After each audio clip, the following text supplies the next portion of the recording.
el Señor. Qué poderoso es el Señor, qué inconmensurable es su misericordia y su amor para con nosotros. Porque aun siendo pecadores, hermanos, Él mandó a su Hijo a que muriera por nosotros. Pueden sentarse. Es un privilegio, la verdad, poder estar en su presencia, sentir su Espíritu Santo en cada uno de nosotros. Eso es algo, hermanos, que no tiene precio. El estar aquí este día, alabando y glorificando su nombre,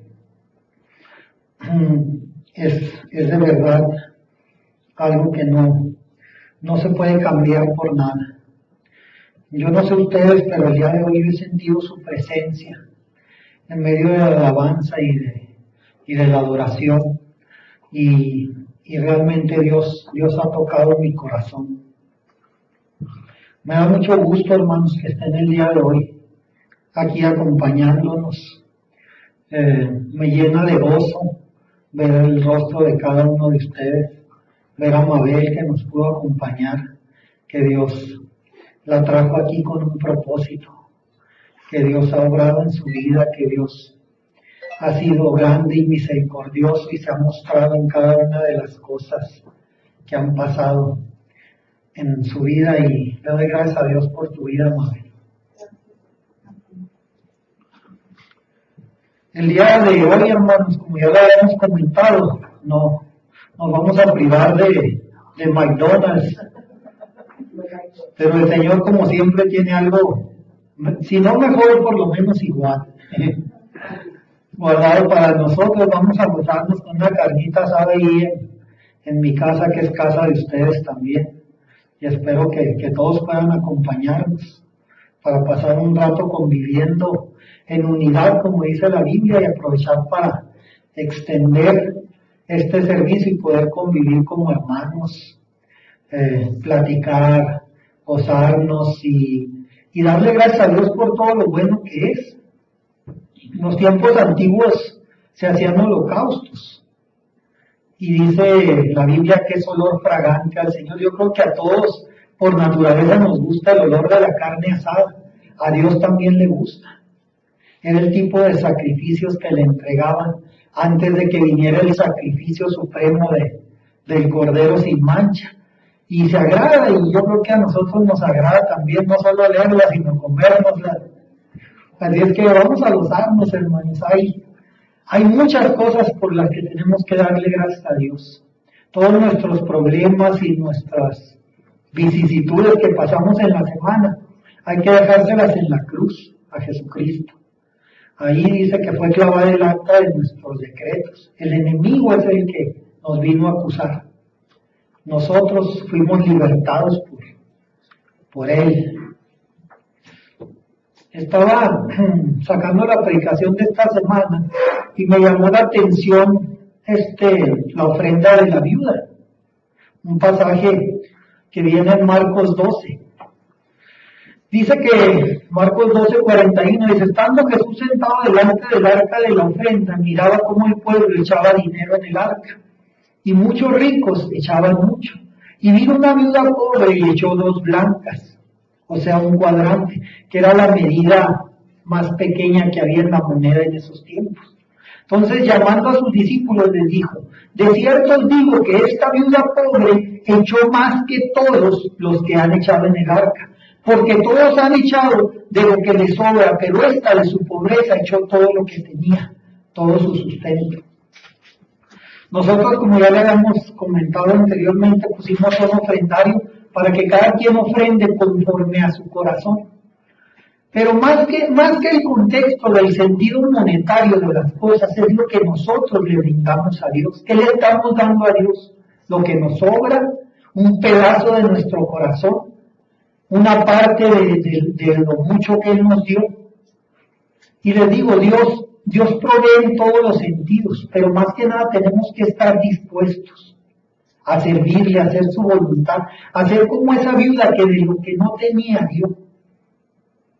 Entonces, vamos a entregarle a Dios no solamente nuestras ofrendas en el sentido monetario, sino vamos a ofrendarle nuestro corazón.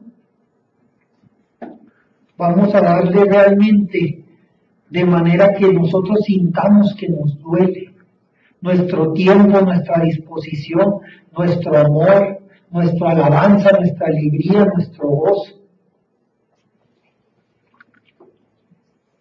Yo de veras, hermanos, los invito a que prueben al Señor en todos los sentidos posibles. Este viernes se estrenó una película que me gustaría que el miércoles pudiéramos ir a ver, como lo hicimos la vez pasada. Se llama Dios no está muerto. Ha recibido muy buenas críticas. Mi hermano Andrés fue a ver la premier y dice que es una película bastante buena y que habla de cómo debemos defender nuestra fe bajo cualquier circunstancia. Nosotros tenemos la libertad de adorar libremente, valga la redundancia, cosa que en algunos países no sucede. Pero a pesar de eso, siempre vamos a encontrar oposición, ya sea en nuestros trabajos, con nuestros compañeros, en la manera de pensar de los demás, pero nosotros tenemos que ser firmes. Entonces, a los que puedan ir, el miércoles hay una función a las 8:15, ¿verdad? A las 8:15, si nos pudiéramos ver a las 7:30, para entrar como grupo y verla y poder compartir, incluso a veces el debatir, como sucedió con la película de Noé, es algo que Dios tiene dispuesto, porque muchas veces, a lo mejor no estaba pegada a lo que dicen las escrituras, pero hay formas en que la gente se acerca por medio de estas películas, porque le da curiosidad o porque no entiende, y lo más probable es que le pregunte a alguien que sí entienda. Nosotros tenemos que estar preparados para contestar ciertas preguntas y esto nos va a ayudar a dar un testimonio a la gente que no conoce y a poder compartir con los que sí conocemos al Señor.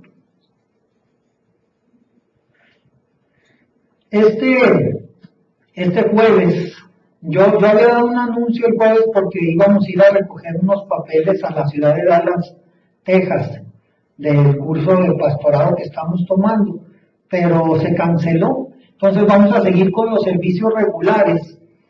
Y de veras, yo los invito a que vengan al Instituto Bíblico. Para mí, en lo personal, ha sido de gran bendición y realmente ha fortalecido mi intención de conocer la palabra de Dios, porque a veces, hermanos, en nosotros todo se queda en la intención de querer hacer algo, pero la Biblia dice que Dios pone el querer y el hacer juntos. Entonces, si venimos, yo les aseguro que no se van a arrepentir. Vamos a conocer juntos la palabra del Señor. Yo le doy gracias a Dios por la vida de mi hermano, el profesor Andrés, porque realmente es un hombre que tiene el don de la enseñanza. Dios lo ha bendecido con eso. Hay muchas cosas que yo quisiera hacer, pero mis limitaciones no me lo permiten, y de verdad que Andrés me ha bendecido en estos estudios. Así es que los invito este jueves 10 a las 7:30. Va a ser la segunda parte del tema que tomó la semana pasada, el nacimiento virginal de Jesús. Esta es la segunda parte. Pero sinceramente, aunque no hayan venido la semana pasada, van a entender y Dios nos va a bendecir, porque realmente Dios nos habla de una manera muy clara, y el poder escuchar su palabra, aunque no hayamos escuchado la primera parte, nos va a bendecir. Así es que los espero el jueves a las 7:30 para seguir con este estudio que ha sido de gran bendición.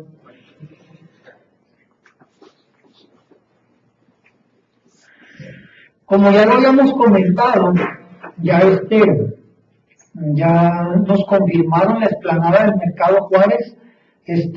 Ya se mandó el anuncio a Radio Manantial. Estamos esperando que nos confirmen. Yo creo que la última semana, que sería a partir del próximo domingo, se van a estar anunciando los spots, 2 spots en la mañana. Vamos a hacer una manta y algunas pancartas y volantes para entregar. Les pido primeramente sus oraciones, que en realidad, hermanos, es lo más importante. La oración tiene poder y tenemos que creer.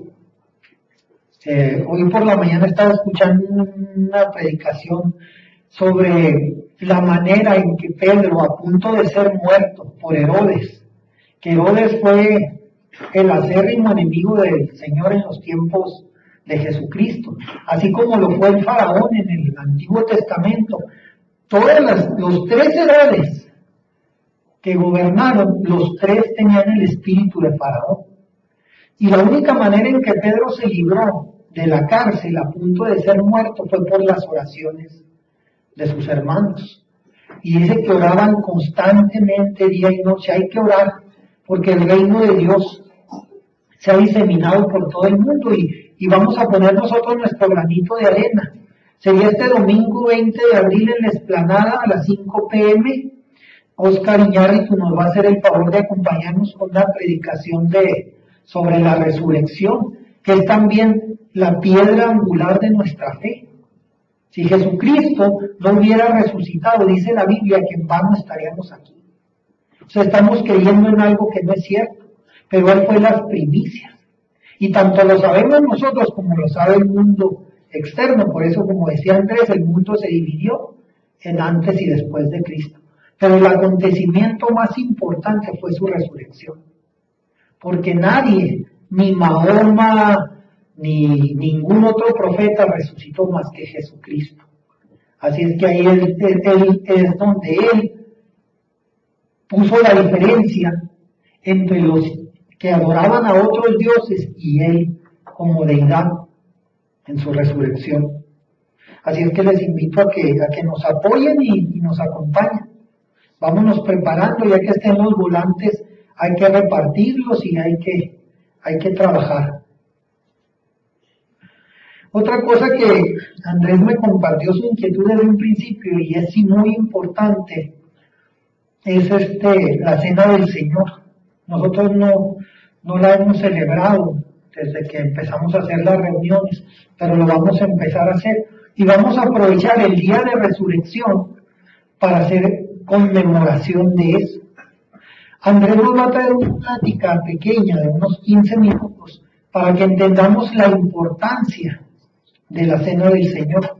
En Lucas 22 dice que, y tomó el pan y dio gracias, y lo partió y les dio, diciendo, esto es mi cuerpo que por vosotros es dado, hacer esto en memoria de mí. Ahí está el mandato. La palabra hacer es un mandato. De igual manera, después que hubo cenado, tomó la copa diciendo, esta copa es el nuevo pacto de mi sangre que por vosotros se derrama. Entonces, Jesucristo, porque Él lo escogió para morir las fechas de la Pascua. La Pascua ya existía, como lo habíamos comentado antes, desde tiempos del faraón, pero para esas fechas Él fue y partió el pan con sus discípulos, porque consideraba que era importante. Y nosotros vamos a hacer eso en memoria de Él. Andrés nos va a compartir de la importancia y de cómo se debe de tomar la Cena del Señor, porque tampoco se debe de tomar con trivialidad. Tenemos que disponer primero nuestro corazón, hacer su voluntad y luego tomar la Cena del Señor. Así es que vamos a empezar el domingo 20 de abril, el mismo día de resurrección, que ese día también se va a dar una predicación aquí sobre la resurrección. Hermanos, Dios puso en mi corazón, tenía dos domingos que no predicaba, hablar sobre la fe. La fe dice palabra pequeña de grandes alcances. Y de veras me quedé gratamente sorprendido de ver la cantidad de cosas que se hablan sobre la fe, no solamente en el Nuevo Testamento, sino en el Antiguo. Y de hecho es un lazo muy fuerte entre el Antiguo Pacto y el Nuevo Pacto. Lo que nos abraza más con el Antiguo Testamento es esto. No las leyes, no los 10 mandamientos, no las ordenanzas. Es la fe. Yo voy a pedir que inclinemos nuestro rostro para pedirle a Dios que abra nuestro entendimiento. Señor bendito, te damos gracias, Señor, porque te ha placido, Señor, que estemos reunidos en tu nombre escuchando tu palabra. Te pido, Señor, que como dijo Juan el Bautista, Señor, que cada uno de nosotros menguemos, Señor, nos hagamos poco para que tú crezcas, Señor. Y que tú te enseñorees de cada uno de los que aquí nos encontramos para poder entender y hacer tu voluntad. Gracias, Padre, porque has abierto nuestros oídos a tu palabra, Señor, y has tenido misericordia. En el nombre de Cristo Jesús. Amén. Hermanos, la fe es una palabra de dos letras, y en las muchas definiciones que da la Real Academia de la Lengua Española, hay una que me llamó la atención, porque increíblemente son muchas. Son quizás como 20 o 25 definiciones distintas, basadas en no solamente la palabra, sino en cómo la utilizan a veces las personas de manera religiosa, congregacional, aún en cuestiones legales.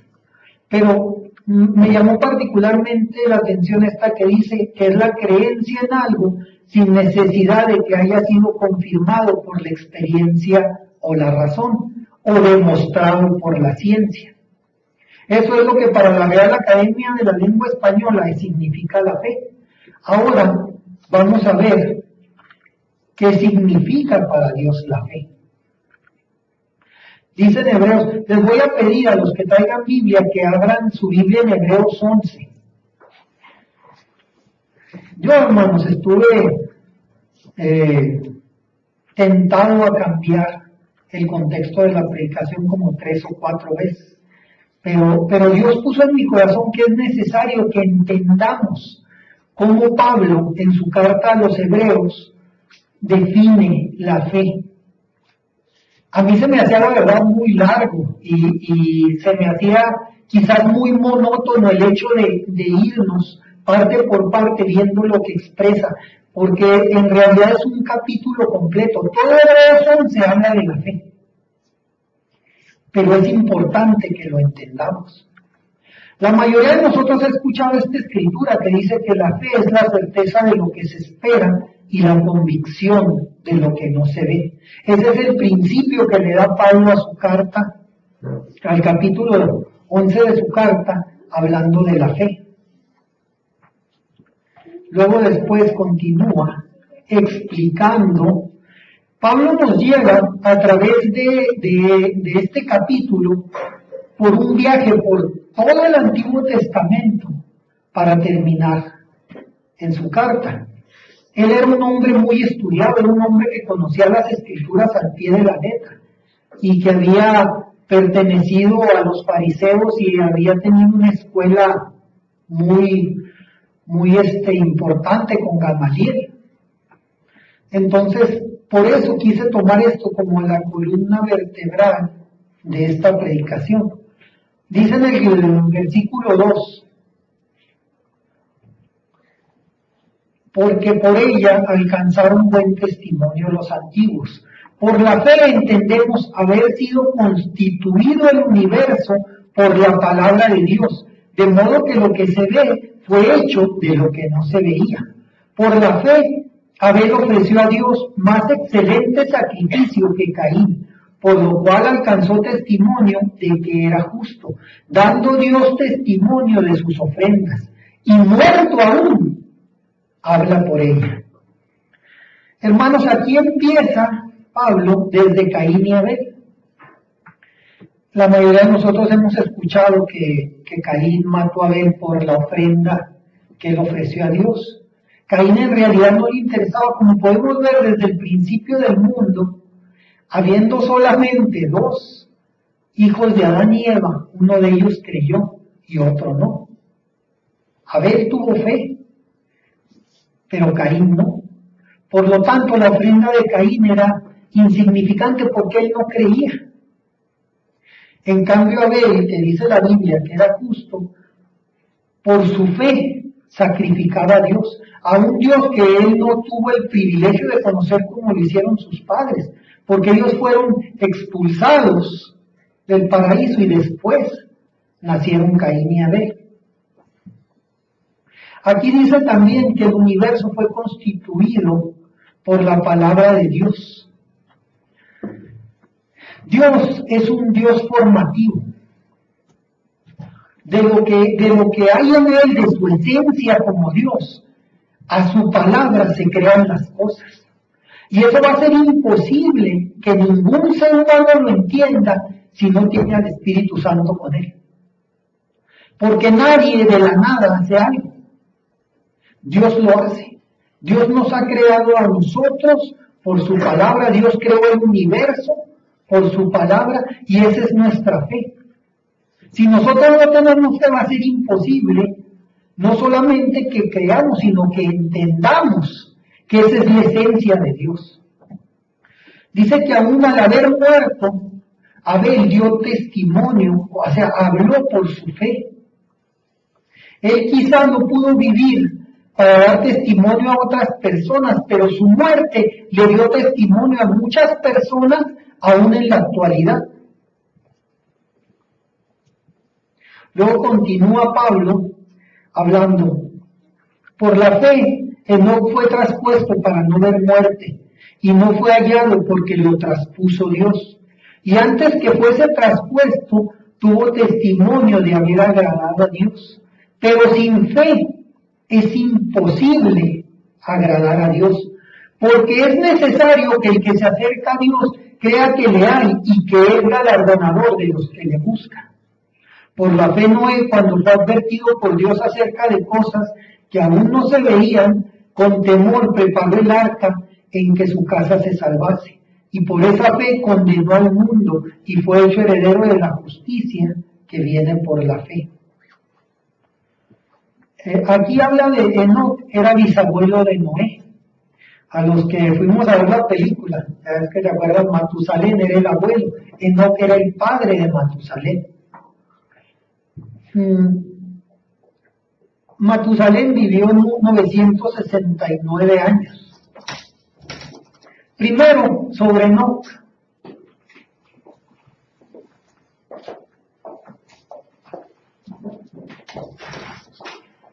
Sobre Enoc y lo que repite en reiteradas ocasiones Pablo de la palabra traspuesto. Solamente hay dos hombres en la Biblia que no vieron muerte. Jesucristo murió y resucitó, pero hay dos hombres que no tocaron tierra. Uno de ellos fue Enoc y el otro fue Isaías.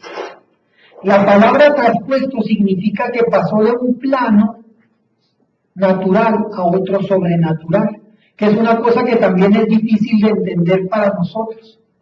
La Biblia dice que Enoc tuvo fe. ¿Por qué tuvo fe? Porque aún habiendo nacido con el antiguo pacto, él caminó con Dios e hizo la voluntad de Dios. Y después dice la Biblia que Dios se lo llevó. De todos los demás, durante la genealogía de cada uno de los personajes del Antiguo Testamento, dice, vivieron tantos años y luego murieron. Enoc no murió. Otra cosa que me llamó la atención sobre la simiente de Enoc, después de él llegó Matusalén, que es el que sale en la película de Noé, y coincidentemente yo no lo había analizado, pero viendo cronológicamente, Matusalén sí vivió hasta los tiempos de Noé y murió antes del diluvio. O sea, al empezar el diluvio, Matusalén murió. El nombre de Matusalén dice, cuando él muera, será enviado. Esa es la definición del nombre. Entonces, ¿qué pasa? Que Dios ya tenía un propósito para la vida de Matusalén. De Enoc, que fue un hombre justo, de su simiente nació un hombre por el cual Dios sabía que iba a tener la oportunidad, la humanidad, de arrepentirse. En esos 969 años que vivió Matusalén, el pueblo tuvo oportunidad de arrepentirse. Sin embargo, no lo hicieron. Y Dios le dio tantos años de vida para alargar su misericordia. Por eso la otra vez que comentábamos de la segunda venida de Jesucristo, nosotros no sabemos cómo piensa Dios. Me llamó mucho la atención un ejemplo que dio un pastor, porque muchas veces, y yo creo que yo tenía una gorra que decía, ¿qué haría Jesús? Nada más que lo decía en inglés, What Jesus will do. Y muchas veces usamos esa frase entre nosotros y decimos, ¿qué haría Jesús en mi lugar? Cuando estoy en un semáforo o cuando voy a hacer algo que no le agrada. Pero sinceramente, hermanos, nosotros no conocemos realmente la naturaleza de Dios. Dios obra a veces de formas que no nos esperamos. Entonces decía el pastor, si yo agarro un bat de béisbol y vi una pelota a 100 millas por hora, yo puedo decir, voy a hacer lo que hace Sammy Sosa, pero no sé si me va a salir. Pero muchas veces así actuamos cuando tenemos que tomar una decisión basada en lo que Dios haría. Nuestra reacción no es la misma de Él, a menos que nos empatemos con Él. Si el Espíritu de Dios está en nosotros, créanme que la reacción va a ser inherente. Entonces tendríamos la posibilidad, como lo tiene Sammy Sosa por su talento, de hacer las cosas como Él. ¿Y qué pasa? Que quizás Matusalén podría haber vivido menos años. Igual la humanidad hubiera sido raída de la faz de la tierra, en vez de 969 años después de su nacimiento, 300 años después, o 400. Entonces, todo lo que Dios hace en la historia de la humanidad tiene un propósito. Y la fe de una persona puede salvar a muchas más. Así es que por la fe de Noé fueron salvados muchos.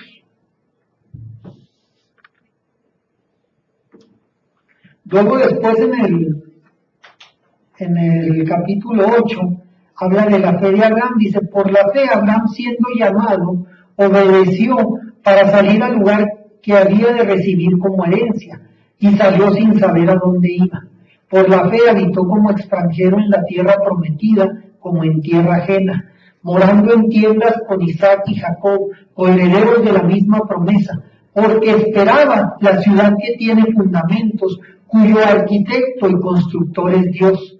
Por la fe también la misma Sara, siendo estéril, recibió fuerza para concebir, y dio a luz aún fuera del tiempo de la edad, porque creyó que era fiel quien lo había prometido. Por lo cual también de uno, y este ya casi muerto, salieron como las estrellas del cielo en multitud, y como la arena innumerable que está en la orilla del mar. Abraham, hermanos, no vivía bajo la ley. La ley no existía cuando Abraham nació. La ley llegó hasta Moisés. Entonces, Abraham vivía por fe. Todo lo que él hizo, su comportamiento, su manera de vivir, lo que él creyó, lo creyó porque él esperaba algo más. Él tenía la certeza en su corazón de que lo que él estaba viviendo, a pesar de que Dios le dio muchas bendiciones materiales, no era lo más importante, no era lo más significativo. Él sabía que después de que todo eso pasara, Dios tenía guardado para él una mayor bendición. Él todavía no había escuchado sobre Jesucristo, la revelación que tuvo después por medio de Melquisedec y las visitas que Dios le hizo personalmente y llegó a considerarlo su amigo, lo hicieron entender el propósito de Dios para nosotros en este mundo. Pero en ese momento Abraham solamente se movía por fe, lo mismo que Sara. Por eso cuando a Sara le dijeron que estaba embarazada, su primera reacción fue reírse. De hecho, la traducción del nombre de Isaac significa risa, porque fue lo primero que le provocó a Sara cuando el ángel le dijo que ella iba a dar a luz un hijo, porque ni ella ni Abraham tenían edad para concebir. Entonces eso le provocó risa y así fue el nombre de Isaac, risa. Después continúa Pablo en el capítulo 3, en el versículo 13, y dice, conforme a la fe, murieron todos estos sin haber recibido lo prometido, sino mirándolo de lejos y creyéndolo y saludándolo y confesando que eran extranjeros y peregrinos sobre la tierra, porque los que esto dicen claramente dan a entender que buscan una patria, pues si hubiesen estado pensando en aquella de donde salieron, ciertamente tenían tiempo de volver, pero anhelaban una mejor, esto es celestial, por lo cual Dios no se avergüenza de llamarse Dios de ellos, porque les ha preparado una ciudad. Dios escogió a su pueblo desde el principio de la creación, y por medio de la simiente de Abraham, él sabía que todos los que vinieran de ahí iban a estar con él en el paraíso. Iban a tener una patria mucho más allá de la que tenemos aquí. Por eso dice que al tener fe, el anhelo de ellos ya no estaba en este mundo. Se consideraban peregrinos, que iban de paso solamente por esta tierra y esperaban la patria que Dios les había prometido, la celestial. La ciudad que Dios nos preparó, no solamente a ellos, sino a nosotros, porque vamos a convivir juntamente con ellos desde Abraham hasta los últimos que sean escogidos por Dios. Luego continúa hablando de la fe de Abraham. Dice, por la fe, Abraham siendo llamado, obedeció para salir al lugar que había de recibir como herencia, y salió sin saber a dónde iba. Por la fe habitó como extranjero en la tierra prometida, como en tierra ajena, morando en tiendas con Isaac y Jacob, coherederos de la misma promesa. Porque esperaba la ciudad que tiene fundamentos, cuyo arquitecto y constructor es Dios. Por la fe, también la misma Sara, siendo estéril, recibió fuerza para concebir y dio a luz aún fuera del tiempo de la edad, porque creyó que era fiel quien lo había prometido. Por lo cual también de uno, ya casi muerto, salieron como las estrellas del cielo en multitud y como la arena innumerable que está a la orilla del mar.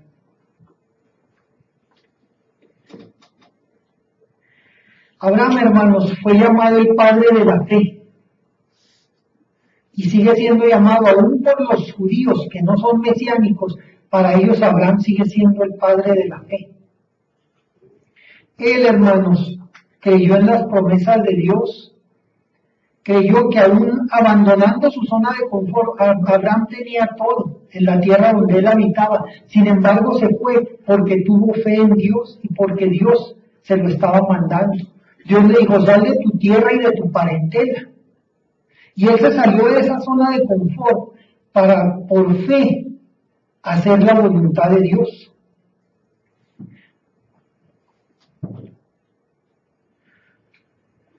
Dice después en el 13 que conforme a la fe murieron todos estos sin haber recibido lo prometido, sino mirándolo de lejos, y creyéndolo y saludándolo, y confesando que eran extranjeros y peregrinos sobre la tierra.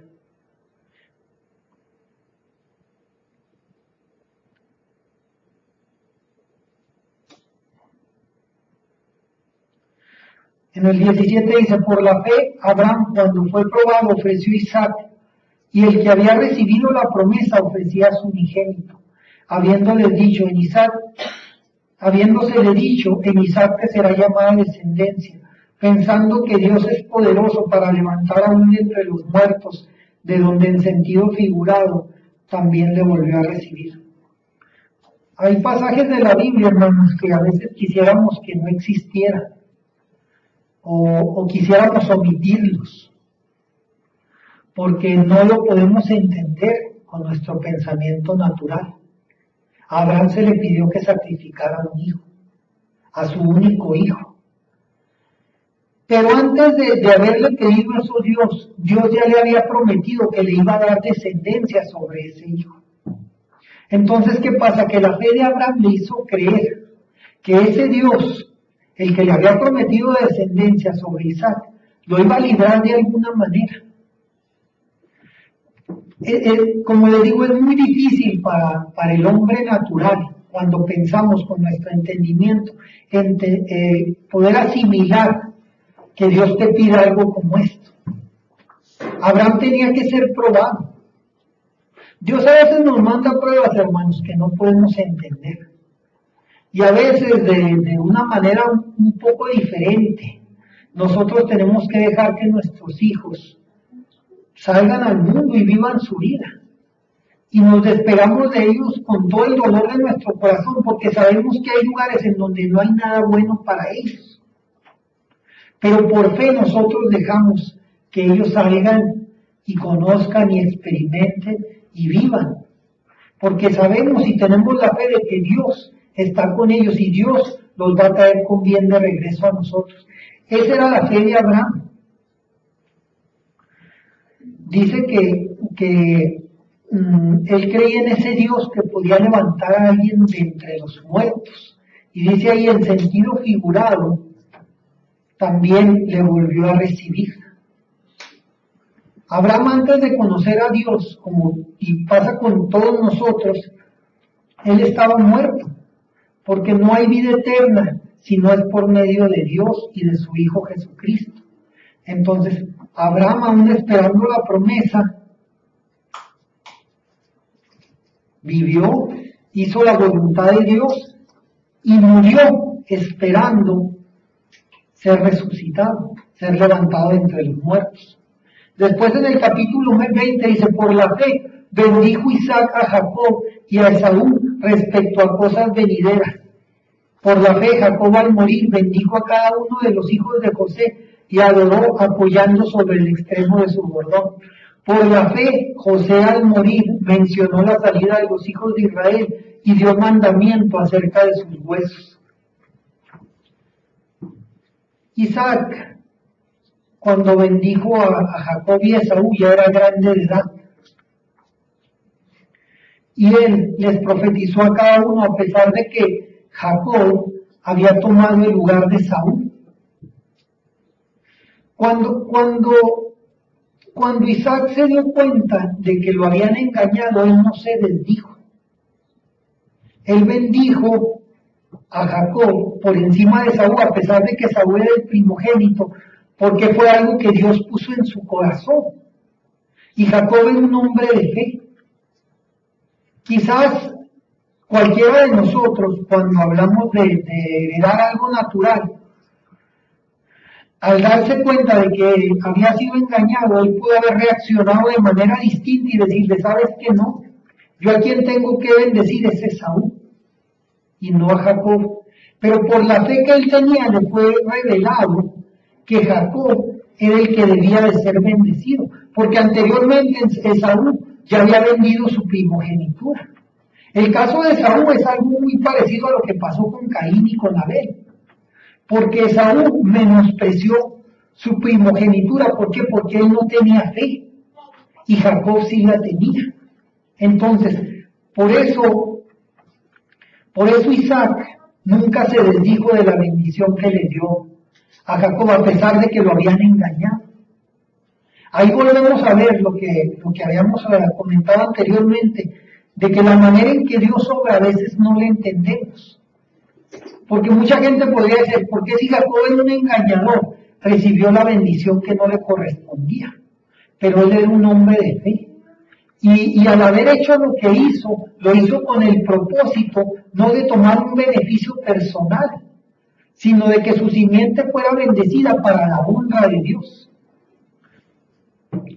Igual José que venía de la simiente de Jacob, que después se llamó Israel, por fe llegó al lugar que él tenía en Egipto. Y si él no hubiese sobrevivido a todo lo que le pasó, ninguna de las 12 tribus de Israel hubieran sobrevivido, porque hubieran muerto de hambre. Entonces José también obró por fe y caminó con Dios por fe.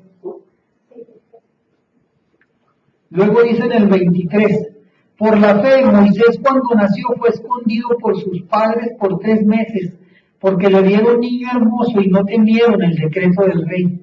Por la fe Moisés, hecho ya grande, rehusó llamarse hijo de la hija del faraón, escogiendo antes ser maltratado con el pueblo de Dios que gozar de los deleites temporales del pecado, teniendo por mayores riquezas el vituperio de Cristo que los tesoros de los egipcios, porque tenía puesta la mirada en el galardón. Por la fe dejó Egipto, no temiendo la ira del rey, porque se sostuvo como viendo al invisible. Por la fe celebró la Pascua y la aspersión de la sangre, para que el que destruía los primogénitos no los tocase a ellos. Por la fe pasaron el mar rojo como por tierra seca, e intentándolo los egipcios hacer lo mismo, fueron ahogados. Cuando Jesucristo iba a nacer, pasó algo muy similar a lo que pasó con Moisés. Por eso hablábamos de que el espíritu de Faraón estaba sobre Herodes. Cuando Herodes supo que Jesucristo iba a nacer, le mandó a hablar a los reyes que venían de Oriente, a los magos que venían de Oriente, y les dijo que le dijeran dónde estaba el supuesto Hijo de Dios, supuesto para él, porque quería también ir a adorarle. Pero esa no era su intención. Y ellos por fe y por revelación no le dijeron dónde estaba.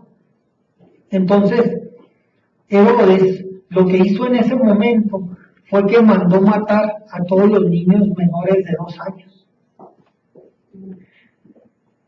Y lo mismo hizo en ese tiempo Faraón porque temía al pueblo de Israel. Entonces, Moisés, una vez crecido, fue el libertador del pueblo de Israel. Ya Dios tenía un propósito que él por fe creyó.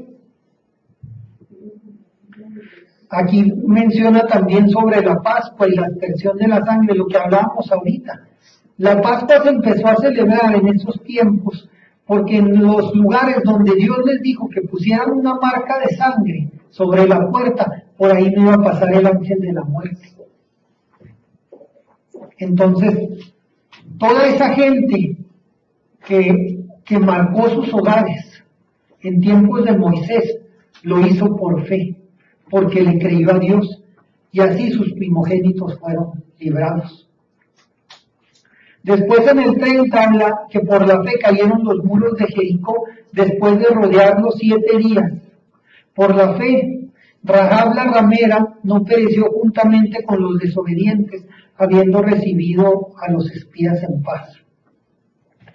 Aquí vemos otra vez cómo se manifiesta la misericordia y la mayordomía de Dios en una persona a pesar de sus circunstancias. Cuando Josué iba a entrar a Jericó, la única manera de entrar era por un lado de los muros, y en ese lugar había una prostituta, y esa prostituta fue usada por Dios para abrirle camino a Josué y cumplir la voluntad de Dios. Nosotros, hermanos, tenemos por costumbre juzgar. Siempre estamos juzgando. Dice la Biblia que nuestro juicio no es verdadero, porque no viene de Dios. Dios conocía el corazón de Rahab. Y tanto así que dentro de la simiente humana de Jesucristo, ella aparece en su genealogía, como lo veíamos en el instituto con Andrés. Entonces, ¿qué pasa? Lo que a nosotros nos puede parecer indigno, a Dios no le parece indigno, porque Él ve nuestro corazón, y la fe viene de nuestro corazón.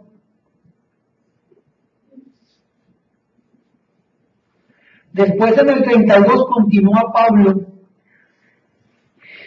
y hace una pausa diciendo, ¿y qué más digo?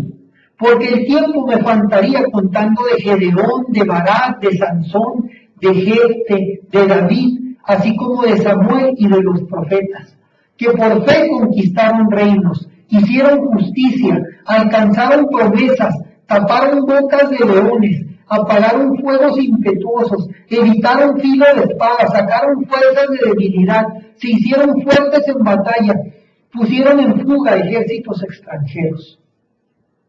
Hermanos, si nosotros leyéramos la historia de la Biblia, es fascinante.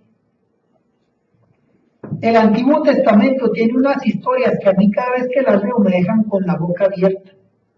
Yo de los personajes que menciona Pablo, yo no había leído, pero no había analizado ni a Jefte ni a Barak, a 2 de los personajes que menciona Pablo. Y la verdad, la historia de ellos es fascinante. Yo de verdad los invito a que escudriñen sus escrituras y lean esas historias, hermanos, para que se den cuenta de que las circunstancias que nosotros tenemos no son nada a comparación de lo que pasaron esos personajes. Esa historia de Gedeón es una historia fascinante. Allí Gedeón empezó con un ejército enorme y terminó con 300 soldados. La manera en que Dios le indicaba cómo iba a ser la eliminación es algo por demás inusual. Sin embargo, por muy alocado que pareciera, Gedeón siguió las instrucciones. Él le decía: de los soldados, los que tomen agua con las manos hacia arriba, esos los escoges. Los que tomen agua directamente del río los desechas. Y así fue su proceso de eliminación hasta quedar con 300. Después de haber tenido, creo que 25,000 soldados, 25,000 posibles soldados, se queda con 300 y sale a la batalla y Dios le da la victoria. Otro de los que me llamó la atención fue Jefte. Jefte era hijo de una prostituta. Entonces todos los hermanos, por parte del padre de él, lo desechaban. Lo hicieron menos. Sin embargo, cuando empezaron a tener problemas con otro de los pueblos de los alrededores, lo llamaron como general de sus ejércitos, habiendo sido él desechado. Entonces, ¿qué pasa? Otra vez la naturaleza de Dios en contra de nuestros pensamientos, aún de sus propios hermanos. ¿Por qué? Porque el que fue desechado, después era buscado por ellos para que los liberaran. Y este Barak tuvo una batalla con un pueblo que se llamaba Sísara, con 10,000 soldados. Pero la gloria no iba a ser para él. Y una mujer con él, que se llamaba Débora. Y Débora iba a ser la que tuviera la gloria, aunque él ganara la batalla. Y él por fe salió con esos 10,000 soldados. Y hay una frase que él le dice a Dios, que me llamó muy poderosamente la atención, que le dice: si tú vas conmigo, yo voy, si no, no iré. Y Dios estuvo con él y le dio la victoria.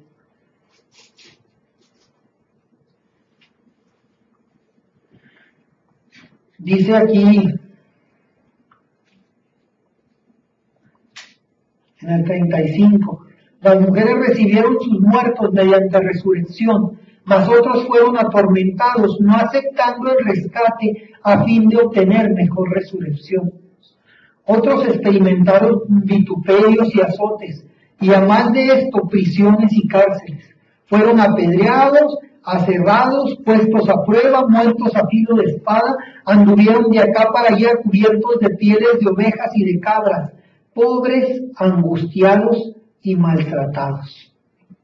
La mayoría de los profetas que Dios mandó a este mundo fueron vituperados, fueron muertos, apedreados, hechos menos.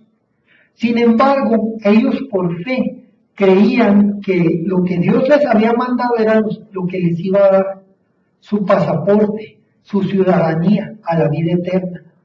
Por lo cual no les importó sacrificarse aún ellos mismos para obtener las promesas de Dios. Y esa es la verdadera fe. Estaban esperando lo que nadie más podía ver.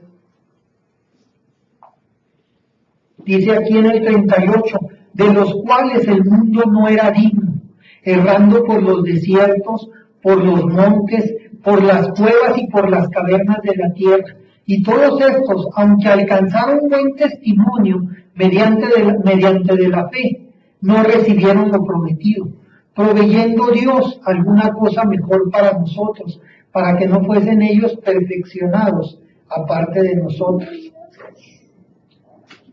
Muchas veces, hermanos, nuestra fe, la fe que nosotros tenemos o que profesamos, le causa risa algunas personas. Se burlan de nosotros por nuestra manera de pensar, por nuestra manera de actuar, porque nos movemos en diferente sentido que la mayoría de las demás personas. El mundo va en una corriente y va a un ritmo, y nosotros siempre vamos nadando contra la corriente. Mucha gente pone la vida en Cristo como la de un salmón, que tiene que nadar toda su vida contra corriente para terminar, desovar y morir. Y así es la vida de nosotros. Siempre que hagamos la voluntad de Dios vamos a ir contra la corriente, porque el príncipe de este mundo es Satanás. Y él se va a enseñorear de esta tierra, no de nosotros, porque nosotros hemos escogido estar con quien lo venció, pero él se va a enseñorear de esta tierra hasta que venga la segunda venida de Jesucristo, cuando va a ser apartada la cizaña del trigo. Dice aquí, hablando de estos profetas, que de los cuales el mundo no era digno. Ellos, hermanos, vinieron a hacer un sacrificio del que muchos no merecían. Pero lo mismo hizo Jesucristo. De los que estaban y de los que seguimos estando en este mundo, ninguno de nosotros somos dignos de recibir la sangre que Él derramó. Sin embargo, Él por su misericordia, Él no hace distinción de buenos y malos, ni de justos ni de injustos. Así es que no habiendo dignidad en este mundo, Jesucristo de todos modos murió por nosotros y somos dignificados en Él.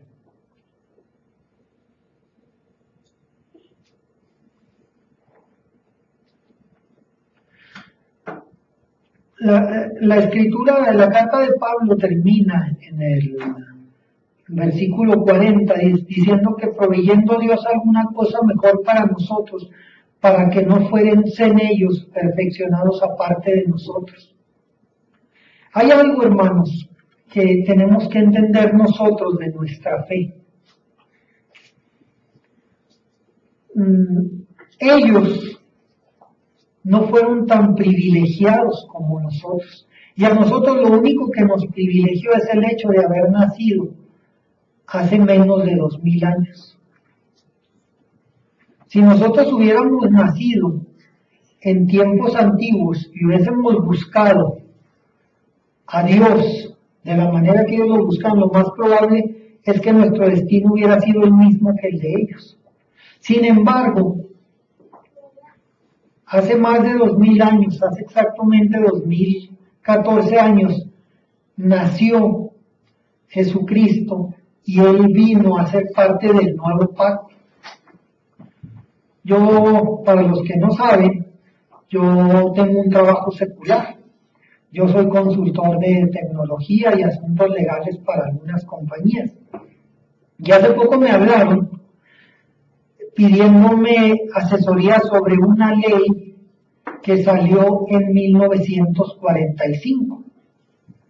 Luego esa ley fue reglamentada, por decirlo de alguna manera, en el 2004. Entonces la persona que me habló me decía, bueno, ¿y nosotros a cuál nos tenemos que sujetar? Entonces yo le contesto, bueno, ¿cuándo fue expedido tu permiso? En el 2005. Entonces, ¿qué pasa? Tú ya no estás bajo esa ley. Estás bajo la que salió después del 2004. Y esa ley del 2004 es mucho más benévola que la de 1940 y tantos, cuando se aplicó por primera vez. Entonces le digo yo, sería alguien muy tonto. En primer lugar, en las cuestiones legales, ninguna ley es retroactiva. Si ese reglamento salió después del 2004, yo estoy sujeto a ese reglamento que salió después del 2004 si mi licencia está en el 2005. Si fue anterior a eso, me tengo que sujetar por fuerza a la que salió en 1940 y tantos, que no me beneficia en nada. Así se manejan las leyes humanas. Con nosotros es lo mismo, hermanos. Yo no creo que entre los que estamos aquí haya alguien que tenga más de 2000 años. Fuera de Balta. Aparte de Chabelo y de Balta, No creo que haya alguien. Entonces, ¿qué pasa? Sería muy ilógico de nuestra parte, por no decirlo de otra manera, sujetarnos a algo que ya no está vigente para nuestras vidas. Dice la Biblia que ni una jota ni una tilde de la ley van a ser cambiadas, pero nosotros estamos apelando a la misericordia de Dios. Para Dios ya no es lo más importante las leyes que salieron en tiempos de Moisés, sino lo que Jesucristo vino a comprar con su sangre. Y eso es lo que nos está brindando a nosotros. ¿Por qué? Por la fe. Nosotros por fe creemos en Jesucristo y Él es nuestro libertador. Yo no voy a agarrar y voy a decir, no, yo no me quiero sujetar a lo que Dios me quiere dar por medio de Jesucristo. Me voy a sujetar a la ley que está en Deuteronomio. Entonces sería un insensato. En primer lugar y en segundo lugar, Pablo lo menciona en algunas de sus cartas. Nadie cumplió la ley. Si la gente hubiera cumplido la ley, créanme que no hubiera sido necesario mandar a Jesucristo. ¿Para qué? Él lo dijo, yo no vengo a llamar a justos, porque aún los fariseos que se creían justos estaban llenos de pecado. Nadie cumplió la ley, nadie. El único que cumplió la ley en este mundo fue Jesucristo. Por eso era el cordero que tenía que ser sacrificado. De ahí el más pintado transgredió. En Romanos 10, hermanos, dice, así que la fe es por el oír, y el oír por la palabra de Dios. Yo he escuchado muchas veces y he visto las diferentes versiones de la Biblia, y mucha gente transgiversa lo que dice esta escritura. Mucha gente dice, la fe es por el oír y el oír la palabra de Dios. No es así. Si ustedes analizan el contexto, dice que la fe es por el oír y que el oír es por esto. Yo nunca voy a entender la fe si no es por medio de esto. Esta es la llave que va a abrir mi fe. Por medio de esto voy a entender y Dios va a mandar a su Espíritu Santo para que more en mí y yo pueda entender la fe. Si yo no escudriño las Escrituras, si yo no busco en oración entender lo que dicen las Escrituras, mi fe siempre se va a quedar como un piloto en su más mínima expresión. La fe de nosotros crece al entender la voluntad de Dios en nuestras vidas. Y después de entender la voluntad de Dios en nuestras vidas, vienen milagros. Lo que aumentó la fe de muchas personas en tiempos de Jesucristo eran los milagros. Pero los milagros no ocurren si no hay fe. Debe de haber fe para que ocurran milagros. Si ustedes analizan, son muchísimos los casos en que Jesucristo se sorprendió por la fe de las personas. Brisa me comentaba en una plática que tuvimos, que ella le compartía a una de las mujeres que viene a su reunión, de que lo único que sorprende a Dios es la fe. La fe sorprende a Dios y asusta al diablo. Al diablo no le asusta que yo esté aquí, porque él sabe que mucha gente viene aquí y las cosas le entran por un oído y le salen por el otro. Entonces a Satanás le da exactamente lo mismo si yo me levanté a las 6 de la mañana para cambiarme y venirme aquí a la congregación y levanté los brazos y hice circo, maroma y teatro. Pero lo que sí le preocupa es que tengas fe. Si tú tienes fe, entonces es cuando él empieza a temblar. Y las potencias de los cielos son conmovidas por la fe.